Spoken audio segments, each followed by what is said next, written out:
నాకు ఒక అడ్డుగోడ, ఒక పొర ఉన్నది. ఈ రెండు కళ్ళు ప్రపంచాన్ని చూస్తున్నాయి, కానీ నన్ను చూడాలంటే త్రినేత్రం, మూడవ కన్ను కావాలి, జ్ఞానం కావాలి భగవంతుని చూడడానికి.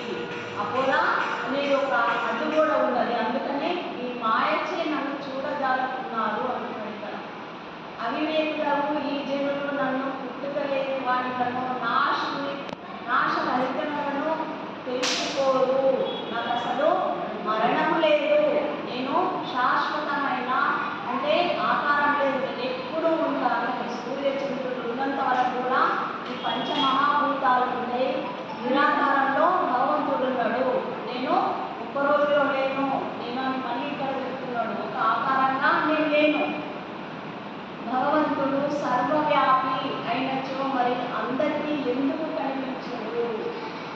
మరి అందరిలో ఉన్నాడు కదా. అర్జునుడు మళ్ళీ అడుగుతున్నాడు, మరి నీవు అందరిలో ఉన్నావు కదా కృష్ణ, మరి నువ్వు అందరికి ఎందుకు కనిపించవు? మాకెందుకు కనిపించవు? అందరు మరి అంతటా ఉన్నాడున్నావు, నువ్వెందుకు కనిపించవు? సర్వజనులు ఎలా నేను తెలుసుకోవాలేమో, మరి అంతటా ఉన్నాడున్నావు, సర్వవ్యాపి అంటున్నావు, మరి జనులందరినీ నేను ఎలా గుర్తించాలి, ఎలా తెలుసుకోవాలి కృష్ణ అనే ప్రశ్న ఇక్కడ మళ్ళీ సమాధానం మళ్ళీ చెప్తున్నాడు కృష్ణుడు. అందు దాక్కుని ఉన్నాడు, మనలోనే ఉన్నాడు, మన శరీరాన్ని నిర్మించుకొని ఉన్నాడు. మనం ఎలా ఈ భవనంలో నిర్మించుకొని ఎలా కూర్చొని ఉన్నామో, భవనంలో ఇటుకలు సిమెంట్ తోటి మనం అన్నీ నిర్మించుకొని కూర్చున్నాం కదా ఇప్పుడు, అలాగే ఈ శరీరం అనే భవనాన్ని ఆత్మ నిర్మించుకొని ఆత్మ లోపల కూర్చున్నాడు.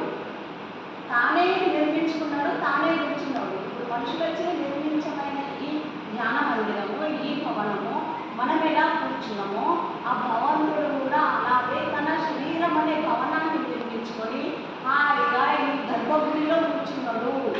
మందిరంలో ఈ గర్భగుడి ఎలా ఉందో, ఈ హృదయం అనే గర్భగుడిలో గుహలో కూర్చొని ఉన్నాడు. దాన్ని తెలుసుకోవాలంటే నువ్వు గురువు కావాలి. గురువు వచ్చే నువ్వు ధ్యాన సాధన చే అప్పుడు నువ్వు నన్ను తెలుసుకుంటావు. నీకు అప్పటి వరకు ఈ మాయ అనేది కూర నీకు అడ్డంగా ఉంటుంది, నన్ను అప్పటి వరకు నువ్వు గుర్తించలేవు అంటున్నావు. నీలోనే ఉన్నా, పనులన్నీ చేస్తున్నా, నేనుంటేనే నువ్వు చూస్తున్నావు, వింటున్నావు, మాట్లాడుతున్నావు, నడుస్తున్నావు, అన్నీ చేస్తున్నావు, కానీ నేనున్నా కానీ నీకు తెలియడం లేదు. నేనుంటేనే నీ జీవితము శరీరం ఉంటుంది. నేను ఉన్నంత వరకు, నిన్ను నడిపించినంత వరకు నువ్వు ఈ లోకంలో సభ్యంగా చేయగలుగుతావు. నేను ఎప్పుడైతే వెళ్ళిపోతానో అప్పుడు నీ శరీరం స్పష్టంగా వెళ్ళిపోతుంది. అందుకనే ఈ శరీరంలో ఉన్న ఆత్మను మనం పరమాత్మను ధ్యాన సాధన ద్వారా మన ఆత్మ ఉన్నప్పుడే తెలుసుకోవాలి. అది మోక్షం. అప్పుడు భగవంతుడు సంతోషిస్తాడు. మళ్ళీ ఉత్తమ జన్మ మనకి ఇస్తాడు, ఉత్తమ మానవ జన్మ మనకు మనుషులకు లభిస్తుంది. ఎప్పుడైతే నువ్వు ఈ పరమాత్మను తెలుసుకోలేవో అప్పుడు మరు జన్మలో ఉత్తమ మానవ జన్మ దొరుకుతుంది. మళ్ళీ ఆ నరక అజ్ఞానం అనే జీవిలో మళ్ళీ పడేస్తాడు. అందుకని భగవద్గీత పారాయణమైన చేయాలి. కనీసం పారాయణం చేసిన దగ్గర కనీసం కూర్చోవడం అన్నా నేర్చుకోవాలి. దీనికి సమయం కేటాయించుకోవాలి. సమయమే రత్నాలు అంటున్నాడు. నీ సమయమే నీకు జ్ఞానం. నువ్వు ఎప్పుడైతే నువ్వు శ్రద్ధతో కూర్చుంటావో అప్పుడు నువ్వు ఇది నీకు ఉండినట్టే, ఈ రత్నాలను నువ్వు స్వీకరించినట్టే. ఇప్పుడు ధనం దొరికితే ఎట్లా తీసుకుంటాము, ఉద్యోగం దొరికితే ఎట్లా చేస్తామో, ఇది కూడా భగవద్గీత పారాయణం కానీ, లేక సత్సంగాలు కానీ, లేకపోతే మహాత్ముల యొక్క ప్రవచనాలు కానీ, లేకపోతే ఎక్కడైనా సామూహిక ధ్యానధారణ జరిగినచ్చు, లేకపోతే ఆధ్యాత్మిక ప్రవచనాలు జరిగిన దగ్గర మనమే వెళ్ళి అక్కడ అటెండ్ కావాలి, మనమే తీసుకోవాలి. దాన్ని అప్పుడే మనకు దొరుకుతుంది. ఇది బయటకు కనిపించేది కాదు. మన మానవ జన్మ ఉత్తమ జన్మ పొందడానికి మనమే తీసుకోవాలి ఫలాలని. మాయ అనేది మీకు తప్పబడింది కాబట్టి నేను దొరికించుకోవాలి. మనమే శోధించాలి, ఎక్కడ ఉంది ఎక్కడ అని. కాబట్టి జనులకు ప్రత్యక్షంగా ఉన్నారు. ఎవరా మాయను వివేకాలచే ఛేదించుదో వారు భగవంతుని ప్రత్యక్షంగా కాంచగలరు. రామకృష్ణ పరమహంస దగ్గరికి వివేకానందుడు వెళ్ళాడు. దేవుణ్ణి నాకు చూపించగలవా?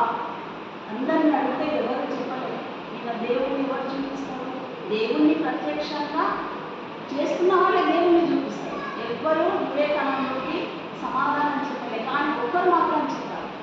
అవును, ఒక పరమహంస రామకృష్ణ గారు ఉన్నారు, ఆయన నీకు దేవుణ్ణి ప్రత్యక్షంగా చూపించగలరు అని చెప్తే, అలాగే వివేకానందుడు రామకృష్ణ గారి దగ్గరికి వెళ్ళారు.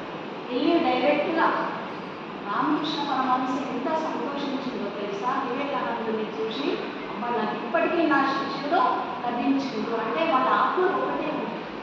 వాళ్ళు ఏ జన్మలో వాళ్ళ అవతార పురుషులుగా, అంటే ఆ రాజు కలిస్తే ఎలా సంతోషిస్తారో, ఒక మహాత్ముడు కలిస్తే కూడా, ఒక గురువు కలిస్తే కూడా, ఒక పిల్లలు కలిస్తే కూడా అలాగే ఆనందంగా సంతోషిస్తారు.